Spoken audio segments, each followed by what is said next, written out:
तो D and A block element से optional question जो 2020 में पूछा गया था वो है explain preparation of potassium dichromate and right it's chemical equation with the following iron and H2S।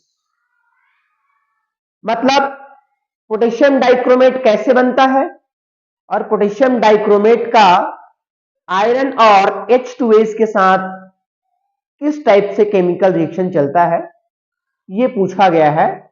और पैटर्न रहा 1+2+2, टोटल 5 मार्क्स का यहां से क्वेश्चन आता है। आइए देखते हैं इसको हम सॉल्व कैसे करेंगे। तो सबसे पहले हम बताएंगे पोटेशियम डाइक्रोमेट बनता कैसे है, ठीक है। तो पोटेशियम डाइक्रोमेट को क्रोमाइट ओर से बनाया जाता है जो कि 3 स्टेप में कंप्लीट होता है, ठीक है। आइए देखते हैं सबसे पहला स्टेप में क्या होता है। तो चलिए देखते हैं, यहां पर है हमारा ओर है Fe2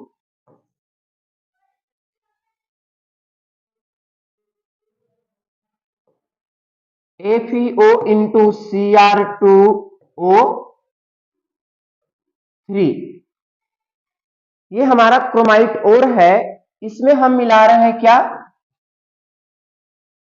soda S, sodium carbonate, और इसका करा रहे हैं हम लोग रोस्टिंग। रोस्टिंग मतलब है ऑक्सीजन के आधिक्य में उसको क्या कर रहे हैं, जला रहे हैं। तो क्या होता है कि ये जो क्रोमाइट ओर है ये चेंज हो जाता है सोडियम क्रोमेट में Na2Cr O4 प्लस इसके साथ बनता है फेरिक ऑक्साइड Fe2O3 और साथ ही साथ कार्बन डाई ऑक्साइड। आइए इसको बैलेंस कर देते हैं। इसको हमको 2 लेना पड़ेगा, ठीक है। और इसको क्रोमियम कितना हो गया यहाँ पर हमारे पास 2 2 4 है, तो इसको हमको 4 लेना पड़ेगा। इसको हम 4 लिए तो 4 2 8 हो गया, तो यहाँ पर भी 4 2 8 करना पड़ेगा। और ऑक्सीजन हमारे पास हो गया कितना, 8 7, तो इसको हम लोग 7 ऑक्सीजन ले लेंगे। और फिर कार्बन 4 है तो इसको भी हमको 4 करना पड़ेगा। तो इस तरीके से हमारे पास क्या बन गया, पहले स्टेप में सोडियम क्रोमेट बन गया। फिर दूसरा स्टेप होता है कि सोडियम क्रोमेट को सोडियम डाइक्रोमेट में कन्वर्ट करना। तो पहले स्टेप में ये जो सोडियम क्रोमेट मिला है इसमें हम क्या करते हैं, सल्फ्यूरिक एसिड मिलाकर उसका कंसंट्रेशन कराते हैं। तो कंसंट्रेशन कराने से सोडियम क्रोमेट जो होता है सोडियम डाइक्रोमेट में परिवर्तित हो जाता है। यहां पर ये जो सोडियम क्रोमेट बना हुआ है इसमें से हम फेरिक ऑक्साइड को कैसे निकालते हैं, सबसे पहले तो इसको हमको निकालना पड़ेगा। तो ये क्या होता है, फेरिक ऑक्साइड जो होता है इनसॉल्युबल होता है। तो ये जो इनसॉल्युबल होने की वजह से कूलिंग करने से ये नीचे सेटल डाउन हो जाता है और उसके बाद ये येलो कलर का सॉल्यूशन हमारा सोडियम क्रोमेट का वो अलग हो जाता है। अलग करने के बाद उसमें हम मिलाते हैं क्या, sulphuric acid, concentrated sulphuric acid मिला देते हैं। Na2Cr O4 में कंसंट्रेटेड H2SO4 मिला देते हैं। तो H2SO4 मिलाने से सोडियम क्रोमेट जो है सोडियम डाइक्रोमेट में चेंज हो जाता है Na2Cr2O7। ओके, ये बन गया हमारा सोडियम डाइक्रोमेट। और यहां से पानी भी निकल जाता है H2O, और सोडियम सल्फेट भी बनता है यहां पर Na2SO4, ठीक है। चलिए देख लेते हैं बैलेंस है कि नहीं है। सोडियम हमारे पास 2 2 4 है तो इसको हमको 2 करना पड़ेगा, 2 2 4 हो जाएगा, ठीक है। क्रोमियम हमारे पास 2 हो गया और हाइड्रोजन 2 है, ठीक है। और सल्फेट 1 है, 1। इस तरीके से। अब तीसरे स्टेप में क्या करते हैं, ये जो सोडियम डाइक्रोमेट मिला है इसको पोटेशियम डाइक्रोमेट में कन्वर्ट करना है। तो पोटेशियम डाइक्रोमेट में कन्वर्ट करने के लिए ये जो सोडियम क्रोमेट है, सोडियम डाइक्रोमेट है, इसमें calculated quantity of calcium chloride मिला देते हैं, तो ये सोडियम डाइक्रोमेट जो है पोटेशियम डाइक्रोमेट में चेंज हो जाता है। लेकिन इससे पहले हमको क्या करना है, सोडियम सल्फेट को निकालना है। तो सोडियम सल्फेट जो होता है वो इनसॉल्युबल होता है, तो यहां पर भी इसको हम लोग क्या कर लेते हैं, क्रिस्टलाइज कर लेते हैं और इसको बाहर निकाल लेते हैं। उसके बाद हमारा जो बचा हुआ सॉल्यूशन है पोटेशियम सोडियम डाइक्रोमेट का, इसमें मिला देते हैं पोटेशियम क्लोराइड।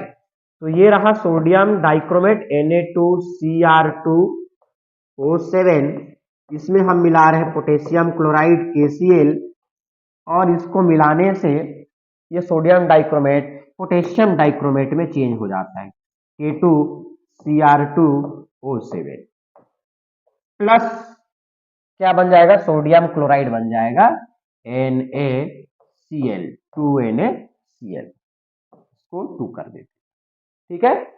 तो इस तरीके से यहाँ पोटेशियम डाइक्रोमेट जो बना हुआ है ना, इसको हम लोग क्या करते हैं, कंसंट्रेशन करा के फिर इसको क्रिस्टलाइज करा लेते हैं, जो कि हमको ऑरेंज रेड कलर का क्रिस्टल मिलता है, ऑरेंज रेड कलर का क्रिस्टल मिलता है, ठीक है।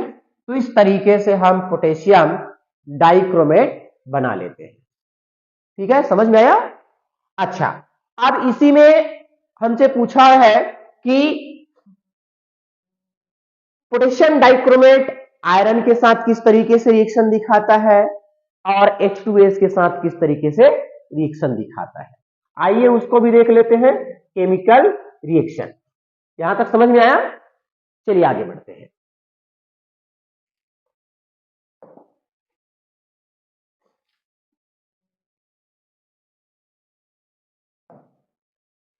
पोटेशियम डाइक्रोमेट का रिएक्शन,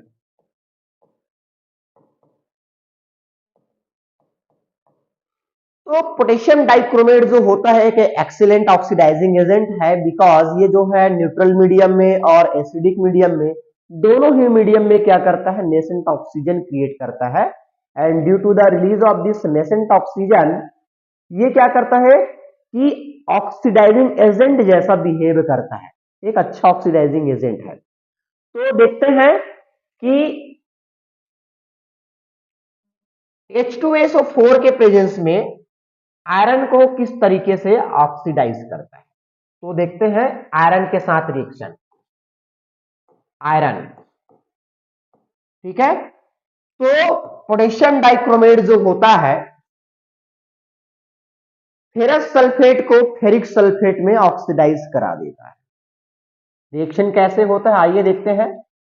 तो ये रहा हमारा पोटेशियम डाइक्रोमेट K2Cr2O7, ये जो है एसिडिक मीडियम में H2SO4 से रिएक्शन करके क्या बनाता है,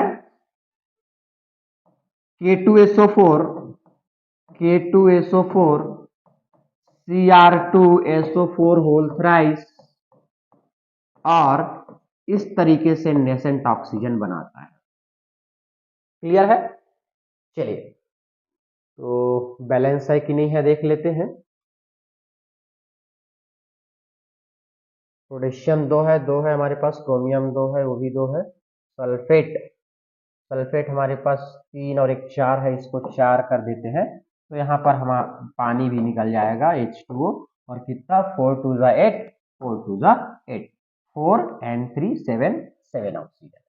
तो इस तरीके से क्या कर रहा है, नेसेंट ऑक्सीजन रिलीज कर रहा है। ये नेसेंट ऑक्सीजन जो होता है फेरस सल्फेट FeSO4 को कन्वर्ट कर देता है किसमें, ferric sulphate, Fe2SO4 whole thrice में। और इसके अलावा यहां से बनेगा क्या, ये बन गया फेरिक सल्फेट, और ये बन जाएगा आपका पानी H2O। चलिए इसको भी बैलेंस कर देते हैं। तो आयरन उधर 2 है तो इसको 2 कर देते हैं। सल्फेट हमारे पास 2 एंड 3 है, 3 सल्फेट हो गया, हाइड्रोजन 2 तो ये 2 हो गया, ये हो गया। ठीक है। अच्छा, तो हम जानते हैं कि कोई भी सबस्टेंस किसी केमिकल इक्वेशन में आरएचएस और एलएचएस दोनों साइड होता है तो उसको हम लोग कैंसिल आउट करा देते हैं। तो चलिए कैंसिल आउट करा देते हैं। क्या क्या हमारे पास है, इधर नेसेंट ऑक्सीजन है, उधर भी नेसेंट ऑक्सीजन। ठीक है, चलिए तो कैसे कैंसिल आउट होगा, उधर 3 है इधर 1 है तो इसको 3 से मल्टीप्लाई कर देते हैं। तो 3 से मल्टीप्लाई करेंगे तो ये और ये कैंसिल आउट हो गया। और कुछ कैंसिल आउट हो रहा है क्या, नहीं। तो इसको हम कैसे लिखेंगे, इसको इस तरीके से लिखेंगे K2Cr2O7 प्लस 4H2SO4 यहां पर है और 3 यहां पर है तो 7H2SO4 और 3 2 जा 6 FeSO4 और हाँ इधर का हो गया। इधर क्या बचा हमारे पास, K2SO4 plus Cr2SO4 whole thrice और ये तो कैंसिल आउट हो गया है। और 3 प्लस 4 7H2O और प्लस क्या बचा हमारे पास 3 Fe2SO4 होल थ्राइस। तो इस तरीके से पोटेशियम डाइक्रोमेट जो है आयरन 2 प्लस को आयरन 3 प्लस में कन्वर्ट कर देता है। ठीक है, इन एसिडिक मीडियम। चलिए इसका दूसरा जो रिएक्शन पूछा है H2S के साथ, तो पोटेशियम डाइक्रोमेट जो है H2S को सल्फर में ऑक्सीडाइज करा देता है। तो पहला स्टेप तो एज इट इज रहेगा, पोटेशियम डाइक्रोमेट K2SO4 इसको हम सल्फ्यूरिक एसिड के साथ रिएक्शन कराएंगे तो ये जो है चेंज हो जाता है K2SO4 plus Cr2SO4 whole thrice plus H2O और नेसेंट ऑक्सीजन। ठीक है,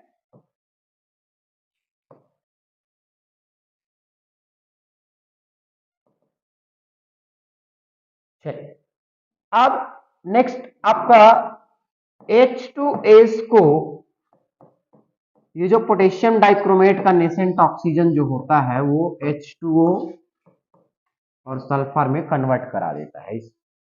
इसको नेसेंट ऑक्सीजन दोनों साइड है तो इसको कैंसल आउट करने के लिए 3 से मल्टीप्लाई कर देंगे। ठीक है, अब जो बचा हुआ है तो उसको हम ऐड करके लिख देंगे। तो यहाँ पर हमारे पास है K2Cr2O7 plus 4H2SO4 plus 3H2S